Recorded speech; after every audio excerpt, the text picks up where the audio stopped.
ನೌಕರರ ಬೇಡಿಕೆಗೆ ಸ್ಪಂದಿಸದ ಸರ್ಕಾರ ಅನಿರ್ದಿಷ್ಟಾವಧಿ ಮುಷ್ಕರಕ್ಕೆ ನೌಕರರು ತೀರ್ಮಾನ ಮಾಡಿದ್ದಾರೆ. ರಾಜ್ಯದ 8 ಮಹಾನಗರ ಪಾಲಿಕೆ ಬಂದ್.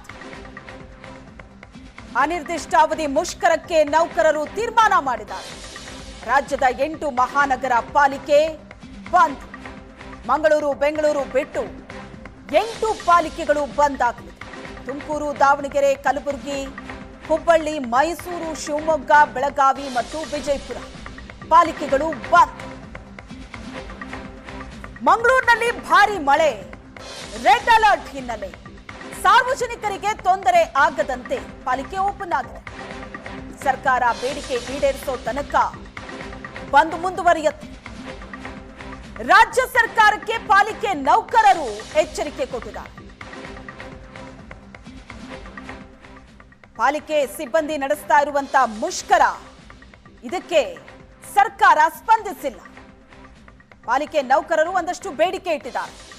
ಆ ಬೇಡಿಕೆಗೆ ಸರ್ಕಾರ ಸ್ಪಂದಿಸದ ಕಾರಣ ಅನಿರ್ದಿಷ್ಟಾವಧಿ ಮುಷ್ಕರ ಮುಂದುವರಿಯುತ್ತೆ. ಸರ್ಕಾರ ಬೇಡಿಕೆ ಈಡೇರಿಸೋ ತನಕ ಬಂದ್. ರಾಜ್ಯದ 8 ಪಾಲಿಕೆ ಬಂದ್ ಆಗುತ್ತೆ.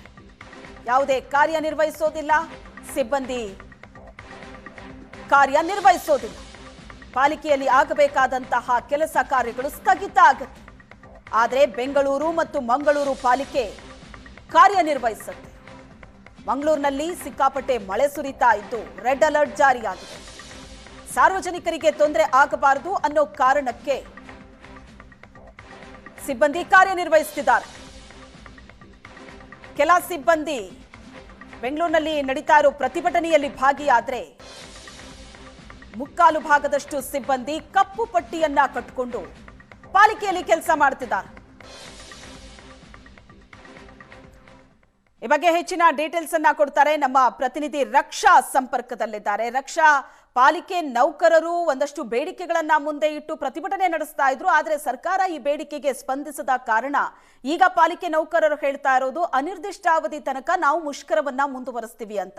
ಸರ್ಕಾರ ಬೇಡಿಕೆಯನ್ನ ಈಡೇರಿಸುವ ಅಥವಾ ನೌಕರರ ಜೊತೆ ಮಾತಾಡುವಂತಹ ಸಾಧ್ಯತೆ ಏನಾದರೂ ಕಂಡು ಬರ್ತಾ ಇದೆಯಾ? ಜೊತೆಗೆ ಬೆಂಗಳೂರು, ಮಂಗಳೂರು ಪಾಲಿಕೆ ಎಂದಿನಂತೆ ಕಾರ್ಯನಿರ್ವಹಿಸುತ್ತೆ ಹಾಗಾದ್ರೆ? ಶ್ವೇತಾ, ಸರ್ಕಾರ ಮಾತನಾಡುವಂತಹ ಯಾವುದೇ ಒಂದು ಲಕ್ಷಣಗಳು ಕಂಡು ಬರ್ತಾ ಇಲ್ಲ. ಶ್ವೇತಾ, ಏನಂತ ಅಂದ್ರೆ ಸಾಕಷ್ಟು ಬೇಡಿಕೆಗಳನ್ನ ಇಟ್ಕೊಂಡಿದ್ರು. ಅದರಲ್ಲಿ ಮುಖ್ಯವಾಗಿ 7th ಬ್ಯಾಚ್ ಜಾರಿ ಆಗ್ಬೇಕು ಅನ್ನುವಂತಹ ಬೇಡಿಕೆ ಇವತ್ತಿನ ಪ್ರತಿಭಟನೆಯದಾಗಿತ್ತು.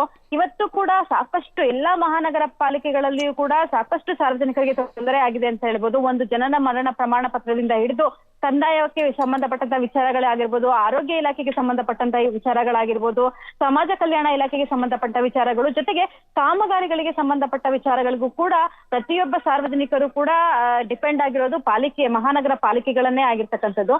ಸೊ ಇಂತಹ ಸಂದರ್ಭದಲ್ಲಿ ಮಹಾನಗರ ಪಾಲಿಕೆಯಲ್ಲಿ ಕೆಲಸ ಕಾರ್ಯಗಳು ಸ್ಥಗಿತ ಆಗೋದು, ಝೀರೋ ಕೆಲಸ ಕಾರ್ಯ ನಡೀತಾ ಇದ್ದಾಗ ಆಟೋಮೆಟಿಕಲಿ ಎಲ್ಲಾ ಶೆಡ್ಯೂಲ್ಗಳು ಕೂಡ ಉಲ್ಟಾ ಪಲ್ಟಾ ಆಗೋದು ಗ್ಯಾರಂಟಿ. ಯಾಕಂತಂದ್ರೆ ಬೇರೆ ಯಾವುದೇ ವ್ಯವಹಾರಗಳಿಗೂ ಕೂಡ ಪಾಲಿಕೆಯಿಂದಲೇ ಸಾಕಷ್ಟು ದಾಖಲೆಗಳನ್ನ ತೆಗೆದುಕೊಂಡು ಹೋಗ್ಬೇಕಾಗಿರುವಂತ ಪರಿಸ್ಥಿತಿ ಕೂಡ ಇರುತ್ತೆ. ಇಂತಹ ಸಂದರ್ಭದಲ್ಲಿ ಇವತ್ತು ಸಾಕಷ್ಟು ತೊಂದರೆಗಳಿಗೆ ಸಾರ್ವಜನಿಕರಿಗೂ ಒಳಗಾಕಿದ್ದುಂಟು.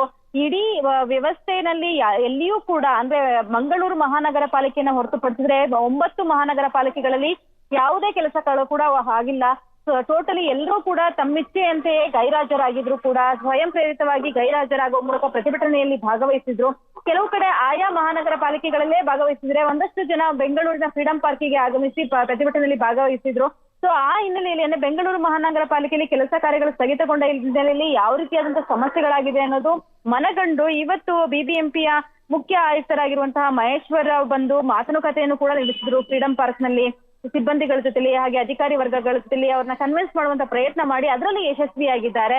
ಸೊ ಮಹಾನಗರ ಪಾಲಿಕೆಗಳು ಹೇಗ್ ವರ್ಕ್ ಆಗುತ್ತೆ ಸಿಬ್ಬಂದಿಗಳ ವಿಚಾರದಲ್ಲಿ ಅಂತ ಅಂದ್ರೆ, ತಾವು ಏನು ಹಣವನ್ನ ಗಳಿಕೆ ಮಾಡ್ತಾರೆ ಅದೇ ಹಣದಲ್ಲಿ ಅವರಿಗೆ ಸಂಬಳವನ್ನ ಕೊಡೋದಿರ್ಬೋದು, ಅವರಿಗೆ ವಿಮೆಯನ್ನ ಕೊಡೋದಿರ್ಬೋದು, ಅವೆಲ್ಲವನ್ನ ಕೂಡ ಮಹಾನಗರ ಪಾಲಿಕೆ ಮಾಡುತ್ತೆ ಅಂತಕ್ಕಂಥದ್ದು. ಆ ರೀತಿಯಾಗಿ ಮಹಾನಗರ ಪಾಲಿಕೆ ನಿರ್ವಹಣೆಯನ್ನ ಮಾಡುವಂಥದ್ದು.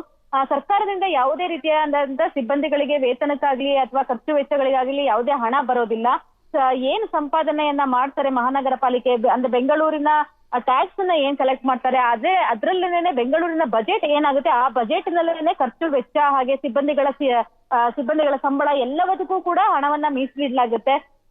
ಮುಖ್ಯವಾಗಿ ನಾವಿಲ್ಲಿ ಗಮನಿಸಬೇಕು ಅಂತ ಅಂದ್ರೆ ಸುಮಾರು 10 ಜನ ಕೆಲಸ ಮಾಡೋ ಕಡೆ ಬಿಬಿಎಂಪಿಗಳಲ್ಲಿ ಮಹಾನಗರ ಪಾಲಿಕೆಗಳಲ್ಲಿ 5 ರಿಂದ 6 ಜನ ಕೆಲಸ ಮಾಡ್ತಾ ಇದ್ದಾರೆ. ಈ ನಿಟ್ಟಿನಲ್ಲಿ ಸಾಕಷ್ಟು ಒತ್ತಡಕ್ಕೂ ಕೂಡ ಒಳಗಾಗ್ತಾ ಇರ್ತಕ್ಕಂಥದ್ದು.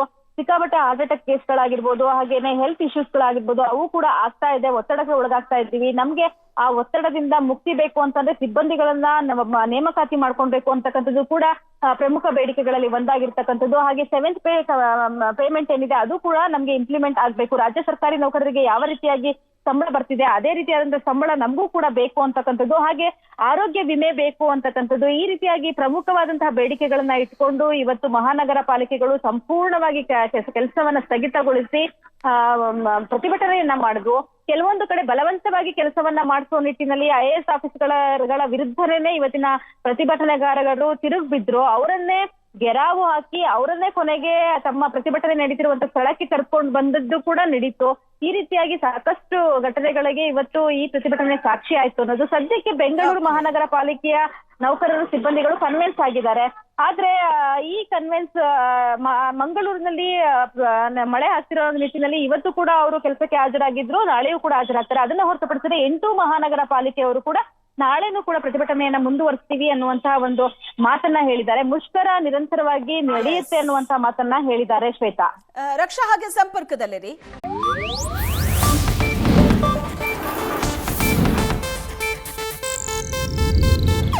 ಇದು ಏಷ್ಯಾನೆಟ್ ನ್ಯೂಸ್ ನೆಟ್ವರ್ಕ್ ಪ್ರಸ್ತುತಿ.